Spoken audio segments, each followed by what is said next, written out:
네, 안녕하세요. 랜드스타셋의 김명환입니다. 강혜단입니다. 네, 오늘의 이슈 토크 주제는 바로 증여입니다. 네네. 증여. 네, 그렇죠. 저희가 이제 여러 상담을 많이 하잖아요. 네네. 상담을 많이 하면 이제 투자로 오신 분들이 대부분 나이대가 좀 많으세요. 있으시죠? 사실 뭐 대학생이 오진 않잖아요. 그렇죠. 대부분 다 부모님들이 오시는데 네네. 이 부모님들이 오시면 대부분의 뭐 자녀들 명의로 부동산 투자하시는 분들 되게 많으세요. 네. 왜냐면 본인들이 이제 어느 정도 거주할 집이 있고 안정적으로 돼 있는데 이 걱정이신 거예요. 맞아요. 누가 걱정인 거예요? 딸이, 자녀들이 딸이죠. 아들이. 본인은 딸이지만 저는 아들이에요. 네네. 이 아들, 딸이 걱정인 거예요. 네. 이 친구들이 이제 학교를 졸업하고 이제 취직을 해서 돈을 벌기 시작할 건데 그렇죠. 언제 벌어서 언제 집 삽니까? 그렇죠. 가능할까요? 불가능하죠, 이럴 땐. 예전에는 우리가 부모님 세대에서는 열심히 일하면 집을 살 수 있는 시대였었어요. 네네. 지금은요, 열심히 일한다고 집을 살 수 있는 세대가 아닙니다. 요즘에는 네. 부모님이 사줘야지만 가능해요. 아니, 왜냐면 서울의 집값이 거의 뭐 10억, 15억인데 내가 언제 사요? 벌어서 어떻게 삽니까? 맞아요. 절대 살 수가 없어요. 그래서 요즘에 뭐 3포 시대, 4포 시대, M4 시대죠, 또. M4 시대. 네. M4는 뭡니까? M4 다 포기한다는. 네. 모두의 포기. 네네. 와, 그렇기 때문에 이 조금 이제 트이신 부모님들 같은 경우에는 이 소액으로 자녀들한테 증여를 통해서 이제 부동산을 투자를 해주시는 분 상당히 많이 계시거든요. 네네. 근데 이분들 역시도 또 고민이 또 생겼어. 어떤 고민이죠? 세금을 내야 되는 거예요. 피할 수 없죠. 피할 수 없죠. 네. 이 증여라는 거를 이제 자녀한테 했을 경우에는 우리가 세금을 내야 되는 부분이 있잖아요. 네네. 대부분 다 우리가 일반적으로 시청자님도 마찬가지일 거예요. 일반적으로 우리가 생각하는 거는 이 증여를 할 수 있는 이 세금이 부과되지 않는 금액이 있잖아요. 네. 이게 얼마인가요? 이게 지금은 5천만 원까지입니다. 자, 거의 지금 열의 9분들은 증여는 5천만 원까지만 가능해. 그 이후에는 내가 세금을 내고 증여를 해야 되라고 생각을 하시고 계실 거예요. 네. 자, 정답은 땡! 그렇지 않다라는 겁니다. 틀렸습니다. 네. 그래서 우리가 앞으로 이 증여에 관련해서 우리 관 과장님이요. 이전에 부동산 관련된 세무법인에서 일을 하신 적이 있으세요. 네. 그래서 그 당시에 일을 했었던 경험을 토대로. 경험을 통해서 네네. 우리가 세금을 내지 않고 자녀한테 증여할 수 있는 최대 금액에 대해서 오늘 알려드릴 거고요. 네. 끝까지 시청하신다면 상당한 금액의 절세 효과를 누릴 수가 있을 겁니다. 그럼요. 네, 자녀에게 세금 없이 아파트를 만들어주는 방법입니다. 끝내주네요. 이렇게 만들면은 네. 끝내주죠. 예전에는 가능했었어요. 이게 네, 한 네. 3년, 4년 전에만 하더라도요. 얼마 되지 않았네요. 그럼요. 그때 당시만 하더라도 우리가 지금 이 재개발 이 시장이 활성화되지 않았던 시절이 있잖아요. 그쵸. 그 지역 같은 경우에는 우리가 이제 뭐 재개발 지역의 갭 투자라고 하는데 이 갭 투자 금액이 좀 적었어요.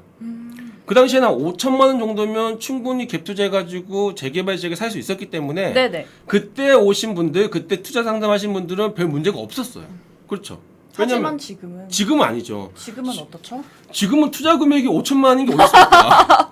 없습니다. 없죠. 네. 그리고 기본 못해도 한 1억 5천 정도라고 하면 네네. 대부분 한 5천만 원 증여를 하면 되는 거고요. 네. 나머지 1억에 대해서 우리가 세금을 내고 증여를 해야 되잖아요. 그렇죠. 근데 1억이 넘어가면 세율이 몇 프로죠? 세율이 1억 미만은 10%고요. 네. 1억이 넘어가면 20%가 됩니다. 그러면 거의 한 1, 2천만 원 세금 내고 줘야 되는데 네. 과연 이 자녀분들이요 1, 2천만 원 여유가 있으면 또 괜찮아. 그것도 없으면 증여세를 내줄 수 없습니다. 맞아요. 여기에 대한 고민을 저희가 오늘 풀어드릴 거고요. 네. 자녀에게 세금 없이 아파트를 만들어주는 방법을 오늘 공개해드릴 테니까요. 좋은 꿀팁 한번 알아보시죠.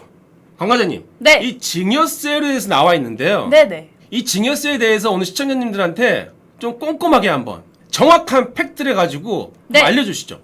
일단 기본적으로 네. 많이들 또 알고 계시죠. 증여세 세율이 최소 10%에서 네. 최대는 50%까지로 와. 아주 많이 나오는데요. 세금을 50%를 줘야 된다는 얘기예요. 50%예요. 반이 날아가는 거예요. 30억을 주면 세금이 거의 15억. 누진 와. 공제 빼고는 15억이 국가에 환납을 하는 겁니다. 엄청나네요. 네네. 세월을 줄이는 것 역시도 일종의 또 투자 전략이 될 수가 있습니다. 그렇죠. 네, 한번 알아보겠습니다. 네. 일단은 지금 네. 증여세 세율은 그렇고요. 공제액은 10년 합산 토탈에서 사실은 부모님이 네. 5천만 원까지밖에 줄 수가 없어요. 그렇죠. 네, 네, 일반적으로 네. 우리가 알고 있는 상식입니다. 이거는 상식이죠. 네. 근데 이게 이제 사실은 저희가 많이 안 와닿을 수도 있는데요. 네. 금액으로 한번 따져보면 네. 이것도 굉장히 큰 금액이에요.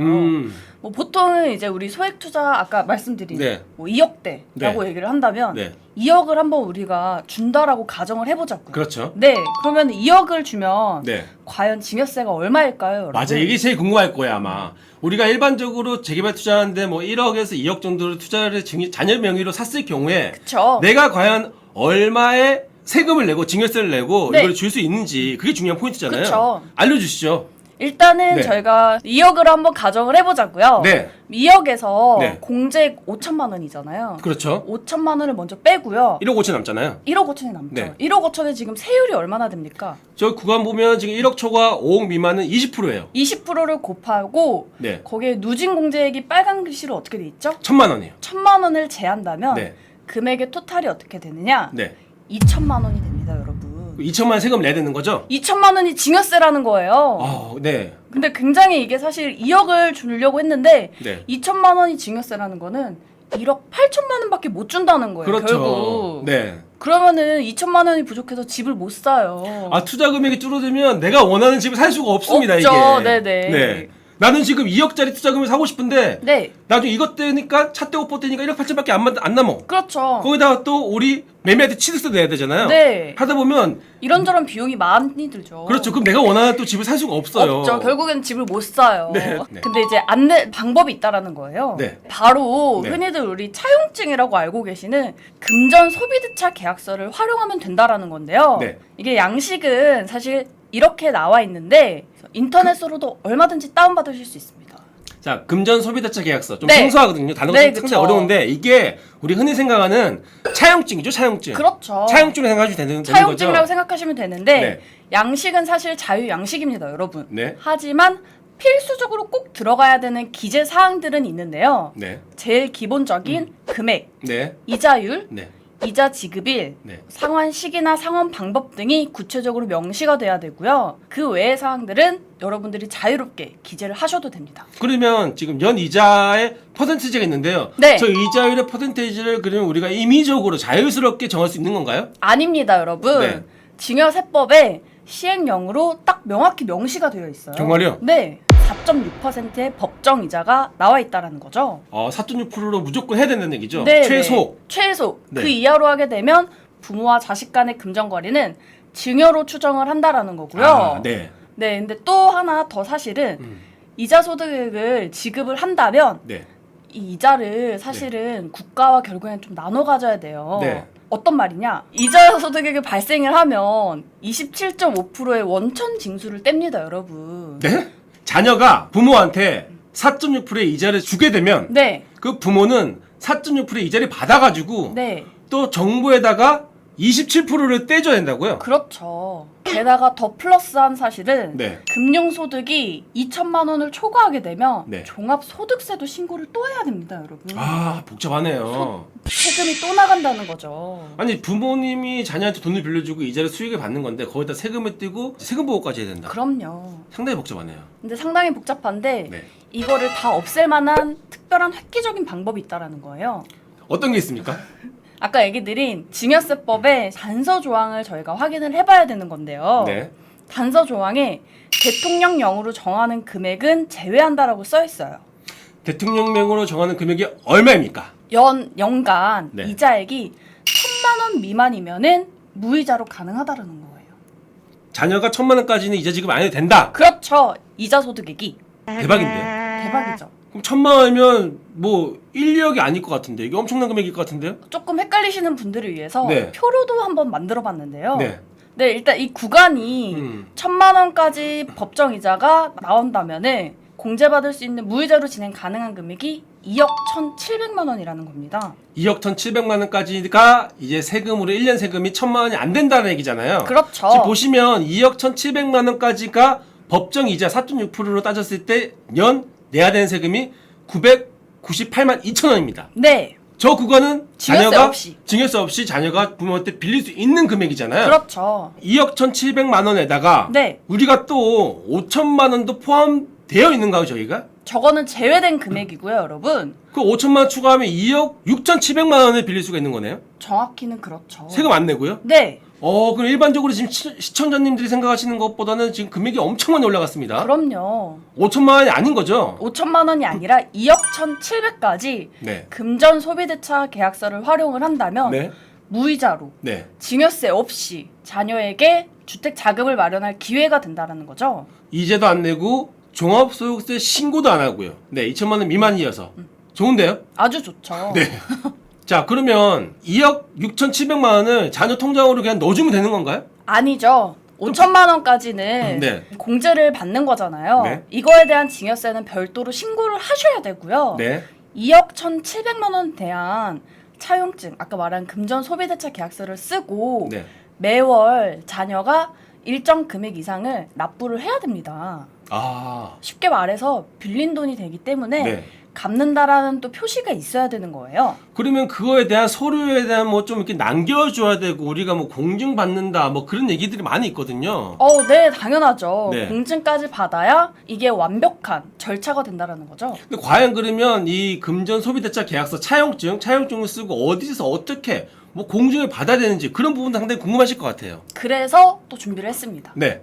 공증을 받는 세 가지 방법이 있는데요. 공증을 받는 세 가지 방법이나 있습니까? 세 가지나 생각보다 있습니다. 방법이 되게 여러 가지 있네요. 생각보다 많죠. 네. 첫 번째로는 법무사에게 직접 공증을 받는 방법이 있어요. 네. 근데 이는 이제 징역 가액에 따라 금액이 조금씩 다르기 때문에 가격도 조금 많이 나올 수 있는 금액이고요. 공증 수수료 말씀하시는 거죠? 그렇죠. 네. 금액이 최소로 몇십만 원 단위가 나오기 때문에 네. 부담이 좀 많이 드시죠. 네. 두 번째로는 그래서 등기소를 좀 활용하는 방법이 있어요. 네. 등기소를 가셔서 확정일자를 받으시면 한 장당 600원 꼴로 날짜를 명시를 받을 수 있다라는 거죠. 그러면 지금 법무사 비용보다 훨씬 더 저렴하게 여기는 그냥 단일 수수료. 그렇죠. 그냥 금액이 얼마든지 간에 지금 차용증, 공증 한 장 받는데 장당 600원이면 된다는 얘기죠. 네, 사실 공증을 받는 이유가 저희가 추후에 과세 당국이 조사를 했을 때 그 전날에 미리 만들 수도 있는 거잖아요. 그럼요. 나중에 이제 그 증명하세요. 이 네. 내용에 증명하세요. 그러면 그때서야. 갑자기 이제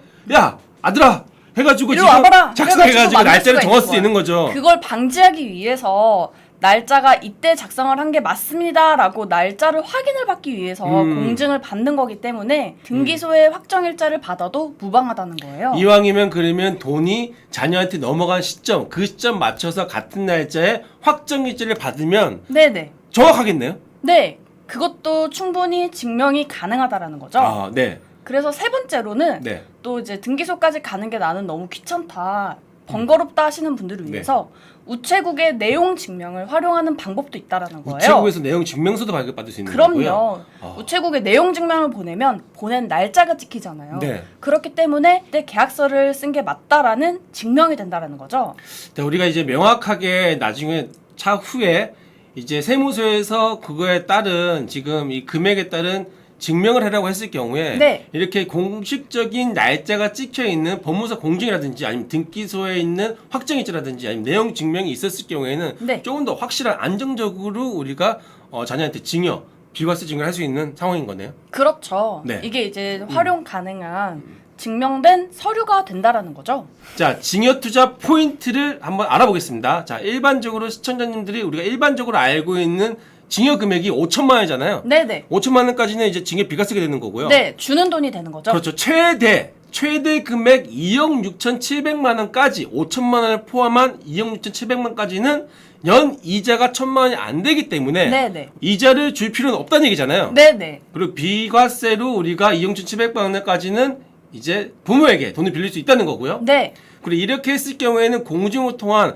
합법적인 절세가 이루어진다. 네. 이를 통해서 네. 자녀들이 주택을 마련할 기회가 된다라는 거죠. 오늘 이 내용이 우리 시청자님들에게 정말 좋은 꿀팁이 됐으면 좋겠고요. 네네. 혹시 자녀분 명의로 이제 투자를 한다고 했을 경우에는 걱정할 게 없겠습니다. 네. 이런 방법을 충분히 활용하시면 네. 자녀 명의로도 충분히 가능하시다라는 거죠. 아, 오늘 정말 좋은 꿀팁 감사드리고요. 네네. 이 지금 현재 이런 내용 같은 경우에는 일반 세무사들도 잘 알려주지 않는 내용이잖아요. 네네. 자, 오늘 우리 강 과장님이 이 부동산 전문 세무법인에서 일을 했었기 때문에 이런 자세한 내용을 알려드릴 수 있었던 거고요. 앞으로도 이런 절세 관련해서 우리 채널에서 많이 좀 좋은 꿀팁 좀 주셨으면 좋을 것 같습니다. 네, 알겠습니다. 제가 또 많은 시청자분들을 위해서 많은 꿀팁 정보 알려드릴 테니까요. 좋아요와 구독 꼭 부탁드릴게요. 지금까지 이슈톡톡의 김명만이었고요. 강혜단이었습니다. 감사합니다. 감사합니다.